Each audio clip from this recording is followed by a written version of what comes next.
ওয়ালাইকুম আসসালাম ভাই, কেমন আছেন? এই তো আলহামদুলিল্লাহ ভালো আছি। কি করতেছো? আমি যে মুরগির পানি দেবো। ও, মুরগির পানি দিচ্ছ? মুরগি কি নতুন তুলছো? হ্যাঁ ভাই, মুরগি এবারে নতুন তুলছি। কি মুরগি তুলেছো? ফার্মি মুরগি। ফার্মি। কত পিস মুরগি আছে? ভাই 200 পিস মুরগি আছে। 200 পিস মুরগি আছে। ভিতরে কি ঢোকা যাবে? হ্যাঁ ভাই, আসেন এসে দেখেন। আচ্ছা, এই এই জুতা পাইতে ঢোকবো না জুতা আলাদা আছে? আল্লাহ তো জুতা বললি ভালো হয়। আচ্ছা আসেন, আপনি অসুবিধা নেই। জুতা নিয়ে যাও, জুতা নিয়ে যাও। অনেক সুন্দর তো।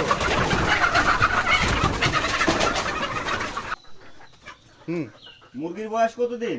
ভাই 3 মাস। 3 মাস। এর দিন কত গ্রাম করে খাবার লাগে? 50 থেকে 60 গ্রাম এটা কি প্রতি পিস? প্রত্যেক পিস।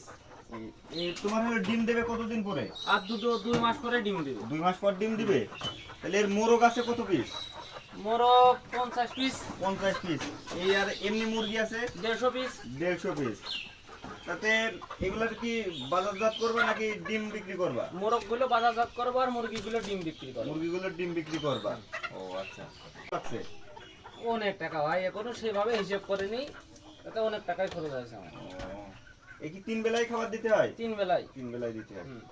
কোন নিয়ম আছে, কোন ওষুধ টষুধ বা ওষুধপাতি তো আছেই। দিতে হয়? এটা কি তুমি কি পশু হাসপাতাল থেকে? পশু হাসপাতাল থেকে আমি ওষুধ আনি।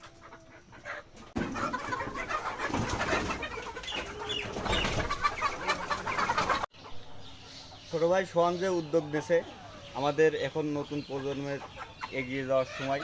এখন ঘরে বসে না থেকে নিজের উদ্যোগে আমরা চেষ্টা করবো যে নিজে কিছু করার।